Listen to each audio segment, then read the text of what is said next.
Each and every one of us has a particular energy or natural characteristics that are intrinsically inseparable from us. Just like the Supreme Being has a nature, has energies, so we're not the Supreme Being, we're a tiny particle, a spark of the Supreme Being, but we also have our own personal energies, or a nature, personal nature.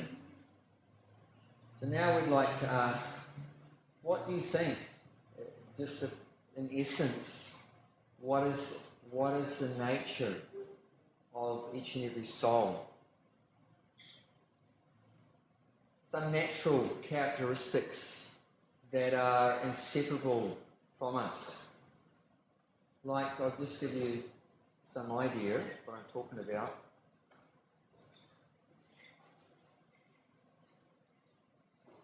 Like, for example, the object we'll pick of a chili. What's the nature of a chili? Chili also has a particular energy, particular characteristics. What is the nature? What's the nature of chili? No one's had chili here? You're all mainly Aussies, you don't eat chilies, right? Heat is its nature. Heat is its nature. Heat. If it was sweet, would we still call it a chili? Call it sweet paprika. Or sugar. What's the nature of sugar?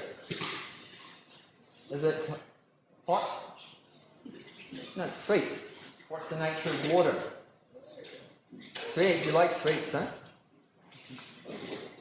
Like sweets? What's the nature of water?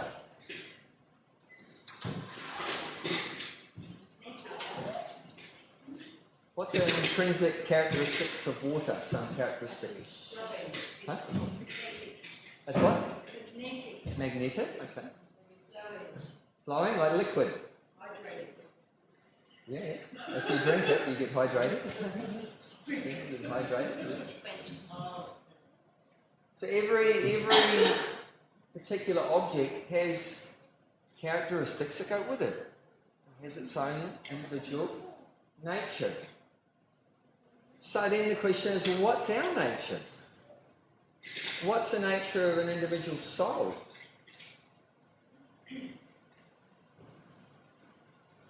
What do you think our nature is? Do you think it's useful to know?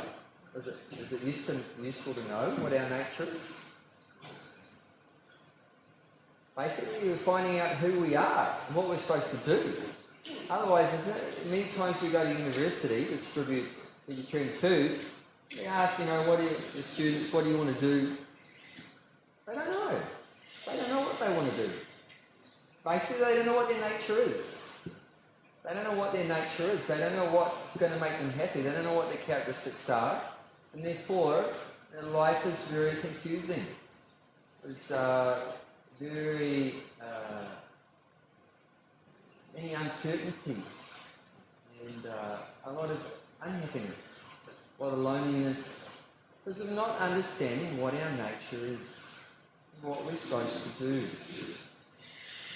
So does anyone have any ideas what our nature could be? What's inseparable from us? That's what our nature is. To pinpoint our nature, we have to understand what characteristics we have that can never be stopped. So this is going beyond being a Christian or a Hindu or a Muslim or a Buddhist, because I can be a Christian one week and a Buddhist the next, or a Buddhist one week and a Hindu the next, or then an atheist the next, or whatever like that. Things can be changed. You might even change your body itself, isn't it? You could be in a man's body one week and you could change it into a woman's body now through modern science, right? And vice versa. So we're not talking about anything that can be changed. We're talking about that aspect of our being that cannot be changed in any circumstance. It's inseparable from us, like heat from a chili or sugar, a sweetness from sugar, or liquidity like that from water. Like there's so many things have an intrinsic characteristic or nature. So what's our nature? And don't worry, if no one can figure it out, we'll go to the Vedas. Love. Go to the Vedas. Love. Very good. Very good. Okay, so love. So what's love? Is it when you go up and hug and kiss people and stuff like that, and romance and all that kind of stuff? What's love? And there's a lot of misunderstanding about what love is. Also, love is what? Love is service. Why?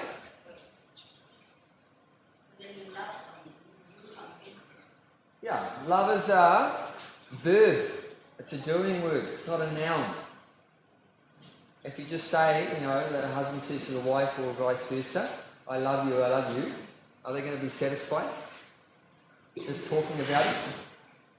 Say, oh, okay, you say you love me, well, where's the chocolate? Where's the flowers? Isn't it? Well, why you never take me out anywhere? Isn't it? You never go anywhere. If you love someone, you do something for them. You do some service. You try to please the other person.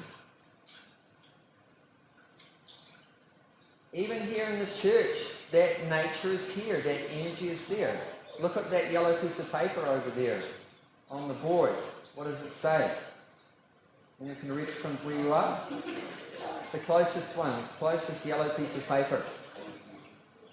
Someone like to read it out? Starts with please. Please respect our sacred space. Yeah. No, let's read the whole piece of paper. I can't read it, I'll read it. Altar area to be used by church, patrons, for service, holy. Oh, for service only you can use this space. This space is meant for service. I mean, you can only go up past that area, the altar area, if you have an attitude of service. If that nature is there. If you, what other way could you go up there for? If you're not going up there for service, what would you be going up there for? Entertainment? For enjoying yourself. Service means not for yourself, it's for somebody else. Not for you, it's for somebody else. In this case, because it's a church, it's service to God. You can go up past that area into the altar if you're doing service to God. If you're trying to make God happy. If you're doing some activity, some work to satisfy God, like play on the organ for the pleasure of God, to use the organ for the service of the Lord, then you can go up there or give a sermon or something like that and talk about God, glorify God. Then you can go up there if you're doing service. If you're going up there just to entertain yourself, then play around or whatever, then you're not supposed to go there.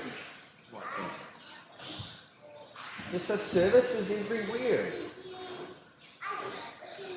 Even you might say, oh, I'm not a servant. What do you mean service? I'm not into service, I'm into enjoyment. Okay, then let's look at that person's life. What are we doing in our life? Just an average, typical person, what are they doing with their day? Okay, you've got 24 hours, everyone has. What do people do with their day? Okay, let's go through some of these interesting things. Very enjoyable things, huh? So, people are spending a lot of time working, right? It used to be 9 to 5, Monday to Friday, now it's expanded to Saturday and Sunday, and from 8 till 6 and then 7 till 7, and it's like work is expanding more and more. What are we working for? To enjoy, right? We think. But let's go a bit more deeper into it. What are you working for? Like then you mentioned about get food, eating, right? That say you're working to get food, right? So you can go to a restaurant and eat, or buy some stuff from Coles or Aldi and eat, right? What's that? And then feed other people too. Feed your kids and everything like that. So what is that? What's the characteristic of that? What's that activity? Of eating. What are you doing by eating? What are you doing? What do you might think? Oh, this is for my pleasure. But whose pleasure is it? What is the food for? Food's for what? Huh? To sustain the body. The body needs food. So actually what you're doing by the process of eating and tracing back further, working hard to make money so you can eat, is you're serving your body. Because the body needs food. You're forced to work hard to serve your tongue and your belly. Your tongue is demanding food. I want food. Your belly is demanding food. I'm hungry. I want food. And you are forced to go out and work like an ass, to be a slave to your tongue and your belly. But in ignorance, we're thinking, oh, this is for my pleasure. This is for my enjoyment. I'm the master. I'm the enjoyer. But actually the whole time, we're just a servant of our tongue. In Sanskrit, it's called go das. Servant of the senses. Or jiva. Jiva das. Jiva means tongue. A servant of the tongue. A servant of the belly. Like that. Or like, say, I really enjoy sleeping. But is it really? Do we really enjoy sleeping? Or are we forced to sleep? Has anyone tried to not sleep? Kids? Okay, I'm gonna put you to the test. I want you not to sleep for the next 24 hours. Huh? Wouldn't it be a nightmare for you? The kids didn't sleep? Even if you were paid to do it, you couldn't do it. We're forced to sleep, isn't it? You say, oh, I like to sleep, I want to sleep. But actually what's really going on behind it, deep down, is you're forced to eat. You're forced to sleep. Forced to engage in sex life. Forced to defend yourself. You know, if someone comes in the room with a machine gun, you'll be forced to defend yourself. You'll be running under the table or running at the guy and throw something at him or whatever like that, try to protect yourself. We're always serving our body, isn't it? If you look at it from morning till night, you're always serving your body. Eating, sleeping, mating, defending, and to fulfill all those needs we work so hard to fulfill those needs. Always serving, even if you're not serving your own body, you're serving someone else's body, isn't it? The mums know all about that. Always serving the kids. Or you go to work. What are you doing? Oh, I enjoy going to work. But you're serving your boss. You're serving your boss. Or you're serving the government because you're working hard and a chunk of that is taxes to go to the government. So you're actually a servant of the government. You're a servant of your country. You're a servant of the boss. Or you're a servant of the wife because you go and work so hard and you hand all the money over to your wife at the end of the day. So you're a servant of the wife. But we're thinking all the way along, oh, I'm enjoying all this. But actually you're the servant. We think I'm in control. I decide to work. I choose to eat. I choose to sleep. But no, actually you're forced. We're servants.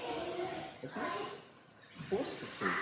So our nature, which in Sanskrit is called dharma, our intrinsic characteristic that's inseparable from us, is service. We're always serving, like it or not, whether it's voluntary or involuntary. But one way or another, if we look at our whole life, it's full of service.